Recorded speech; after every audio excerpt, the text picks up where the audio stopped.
Hi there, you're back with English Coach here, talking today about the first step to rapport.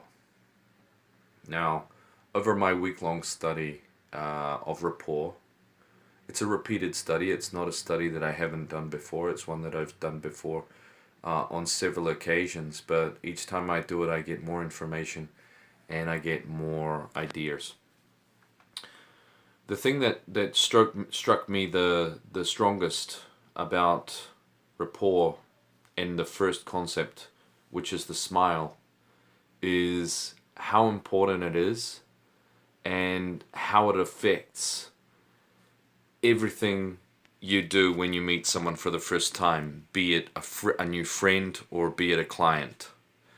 You probably notice, as one of my own students has commented, that I don't actually smile so much in my videos, so I'm going to try to smile a little more so you can feel exactly what I'm talking about, in the flesh. So I think the first thing that we think of when we think of the necessity to smile to create rapport between people is to create that friendly environment where you make them feel more open, when you make people feel more open to share their ideas, and you're creating that friendly atmosphere.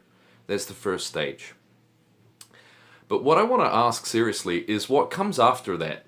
What else is the smile doing? What is the purpose of the smile? There's got to be more to it, and there is more to it. There's a lot more to it.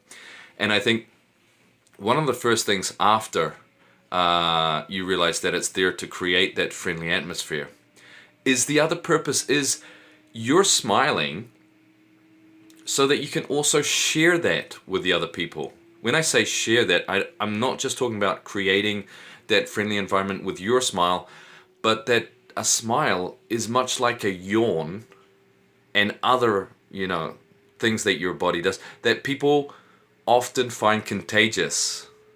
You can never tell me that you've never yawned in your life and another person hasn't yawned straight after you. It happens a lot.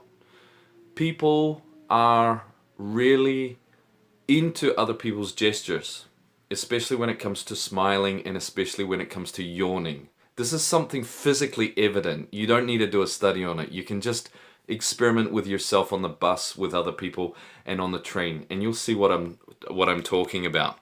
So the point here is that smiles are contagious, so your purpose may be not just to have a smile on your face when you get in the room, but that you're putting a smile on other people's faces as you get there.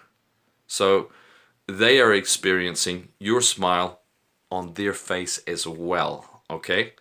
I know, sounds pretty crazy, but I think it's absolutely true, because if you put it into practice, you'll see it is. And that's why I think it's true, because I've put it into practice and I've seen that it has happened, okay? But perhaps you want to know, what else is involved?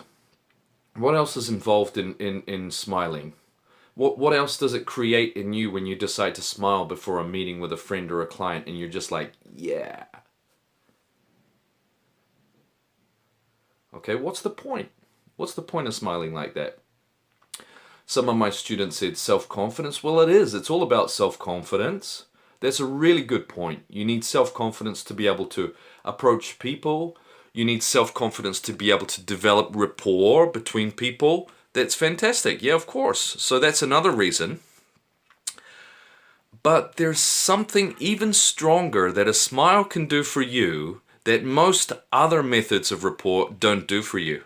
Okay? And one of those things is that it changes your mood. Sometimes when we're going to meetings, or we're going across town to meet new people, or whatever it is, we're going out with our wife to meet another couple, or it doesn't really matter what it is, but often, or sometimes, hopefully sometimes, you're having a bad day, okay? And it's inevitable. We all have bad days. Bad things happen, and life continues. Life goes on. So you still need to meet those people. You still need to go where you're going, but you're not, 100% happy about it.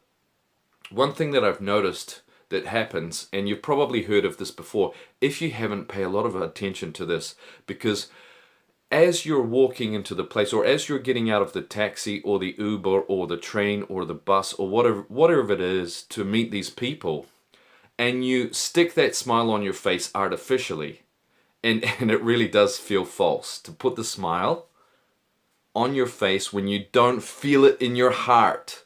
That feels artificial, feels completely fake, okay? First 2 minutes, oh my God, I'm an idiot. I'm an idiot with the smile on my face. But what happens? Basically it sends a message to your brain, and it makes you think that you really are happy. So what does it do? What is the result here? I'm a man who loves results. I mean, you know, the method is always important, right? But if you're not losing anything, I love results. I love results.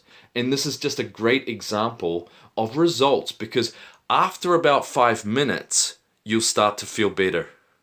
This is not something that I'm saying that I think, oh, maybe it could happen. This is something absolutely real. You put it into practice, you'll see for yourself that after 5 minutes of smiling like this, you're going to start feeling better before you have to do that meeting. And you had that bad day before you got there. You know what I mean? So you're using this as a strategy before you meet these people, before you sell what you need to sell, or before you make friends with the people that you want to make friends with, or increase your social circles. You know what I mean? In a party situation, a social situation. It all works the same. Or before a date. You know, it's the same thing. It's exactly the same thing. So that's what I'm talking about. It's a mood changer. It's a game changer. And it's something you can use, okay? And while you're smiling, whether it be in the meeting or with the date or at the party, the smile reminds you why you are there, okay? And in the first place, it reminds you to have a good time while you're there. And guess what? When you're having a good time, it's much easier to settle a deal. It's much easier to make friends. And it's much easier to really enjoy a date with a girl, or if you're a girl, with a boy, okay? Thanks so much, and I hope you subscribe to my channel. And I hope you really get what I'm talking about here. Thanks.